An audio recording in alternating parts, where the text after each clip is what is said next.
and say nothing else. Decide what you're going to say and stay with that phrase. Don't strike any officers. Don't resist arrest, which means tensing up to prevent being taken away. Don't do anything to increase the charges, because then the story gets muddled. You're taken off message and you weaken the effect of the protest. Awesome. And so if anybody is arrested, how can they get a hold of Our jail support line is 503-902-5340. Everyone should have that. Hopefully. Write that down real quick and then we can maybe... 503-902-5340. And should they ask for anyone in particular? Everyone who answers that phone is trained to ask all questions necessary. Be sure to be prepared with your next court date, what you've been charged with, and your contact information. We will ask about any witnesses who have seen you, how to reach them,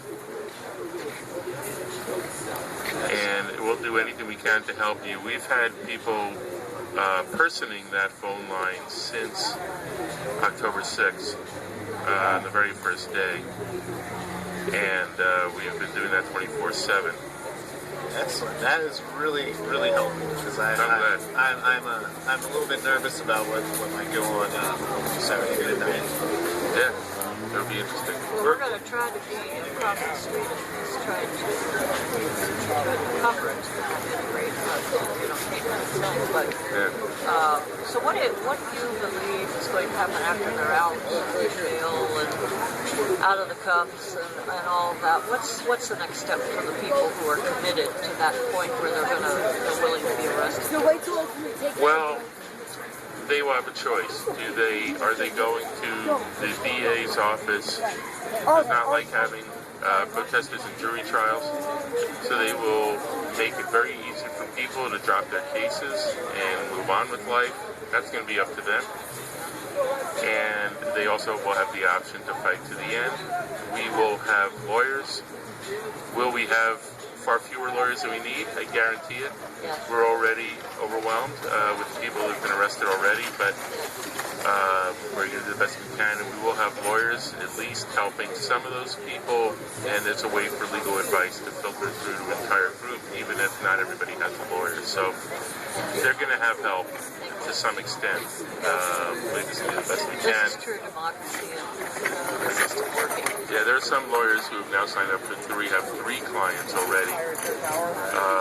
So the local bar is very, very helpful. Now, are these public defenders, or are they working pro bono? A lot of them are. A lot of the lawyers in our group are public defenders. A lot of them have been public defenders, and most of them are not. Are private bar people, and I'm one of them. We can charge hundreds of dollars an hour and do, and we're given our time because we believe in all this. So it's mostly possibly depending on the charge, the amount of money that it might cost would be one of the factors. Is it just kind of Well, our goal is the state will prevent people who get minor charges from having a lawyer. They will lower the charges to the equivalent of a traffic ticket in order to keep people from having a jury trial right and the right to a lawyer, and also a lower standard of proof instead of beyond a reasonable doubt, making it easy for the state to prove you're guilty.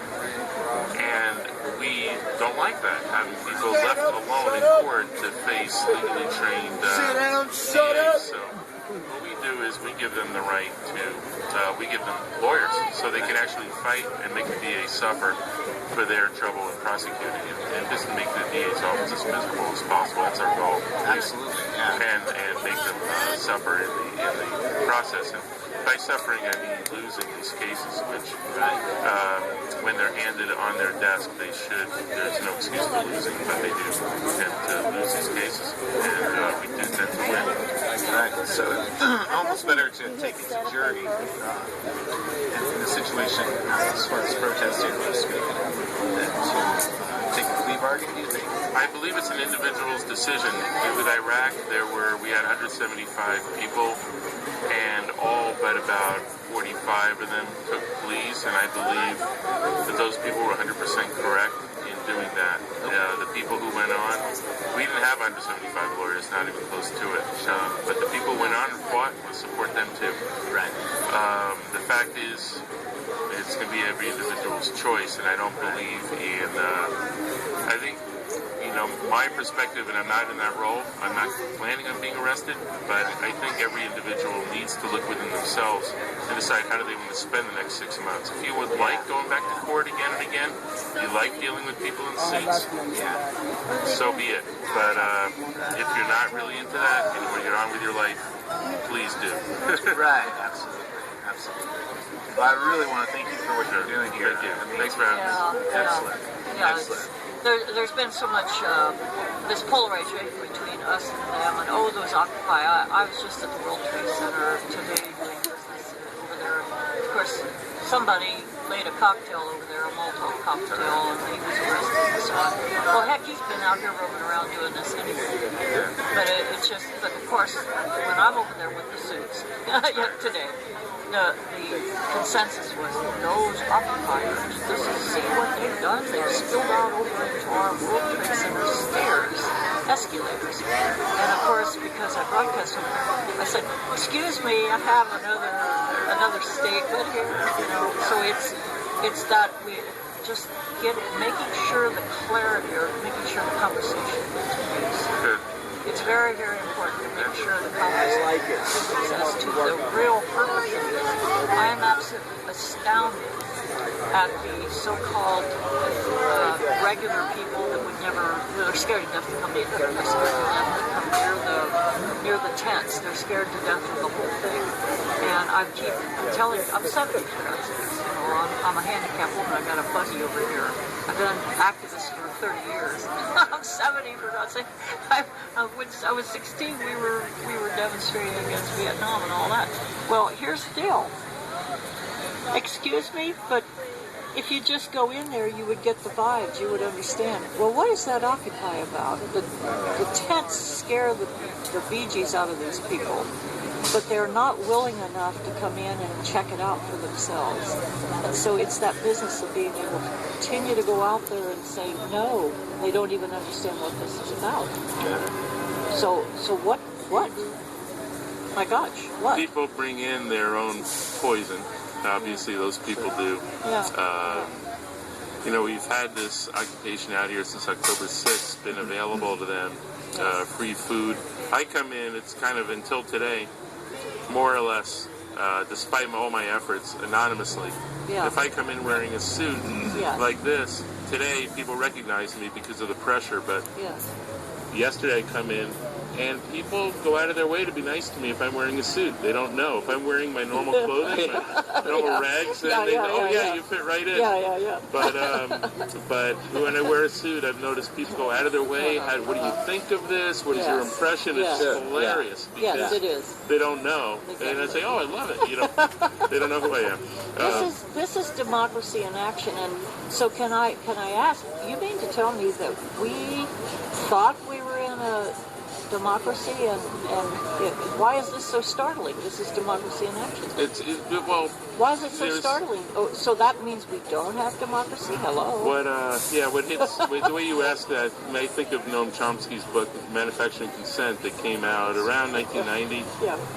And it was radical at the time. And you're like, the government is actually crafting a message to keep us placated and to teach us that there isn't a problem when there is, and have us believing all this and controlling all the other media, NPR, Wall Street Journal, one end to the other. KBOO accepted is under their thumb, and people don't realize it, and it's just, come on, people step out of it. Yeah, it's frog in the water bit. It's that frog in the water bit. It's that again. Exactly, again. That's the point. Once it's been pointed out to you, like in that book, you're just like, then you begin to see. Well, I took contact with mainstream media. Channel 6 did come out and they interviewed right over there, but it was just this flash, and the message wasn't even. I contacted the rest of the media and said, why are you slanting this? Obviously, we know why you're slanting this because of the ratings, and it's all about being bought and sold and that whole thing. But why are you slanting this? Why are you, everything is negative, negative about Occupy, you know, and it just keeps, you know, and so I called them on it, and I'm planning on staying in their face about all of that, and I think that's what the public that gets it, and certainly folks like yourself that have authority, you know, quote unquote. I mean, authority figures are very essential. I don't know. Because the minute I walk out of this or roll out of this park in a wheelchair, I'm invisible as hell out there. So nobody's listening to my voice unless I put the suit on. I have a master's degree in conflict resolution. When I'm in that mode, people listen to me. Oh, you do? Oh, I think what you say is important. When I'm rolling around in my buggy as an old fart, I'm not important at all. In fact, I'm invisible. People actually bounce into the basket. But that's part of the problem. This is part of the problem. We need to stop treating each other as if we don't. Right, separate. Like, you know, like this is part. This is the breakdown of the whole system. Absolutely. The system, homeless to everything everybody. is broken down.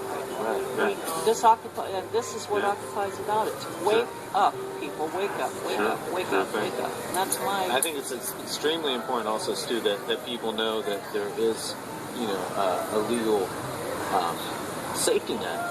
In a sense, you know, it's critical that they don't feel in 94, 95. There's a great group, Rainforest Action Network, that rappelled up. You don't rappel up, but climbed up the Pac West Center and to challenge Mitsubishi's clear cutting of great amount of Southeast Asian forests, and they were alone. I was watching them in court, just getting annihilated, and you know, that's not their training. They're building climbers, and I was like, never again. I mean, let these people sit there alone, and it was perfect. And you know, since '95.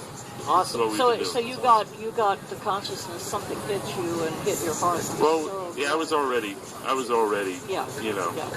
I was there, but I didn't. That was my. You know. That did it for you.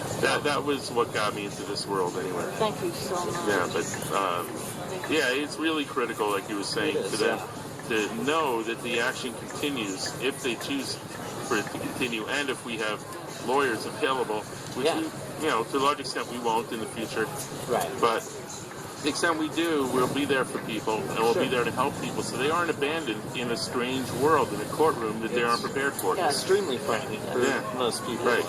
I mean, and representation oftentimes is very poor. Well, it's a different language over there, because when I go in to do court mediations, it's very different. It's very cut and dried, yes and no type language. People of the heart and people of the soil and people of the tent aren't going to be too open for yes. People of the tent, I like that. People of the tent, I like that. People of the tent. Awesome. I'm a person of the tent. That's good. I like person of the tent. You got to get a bumper sticker. Yeah, right. There's another one. Some T-shirts on that. Awesome. Thank you so much, Stu. Thank you, Stu. Thank you. My pleasure. Great talking with you. Great talking to you.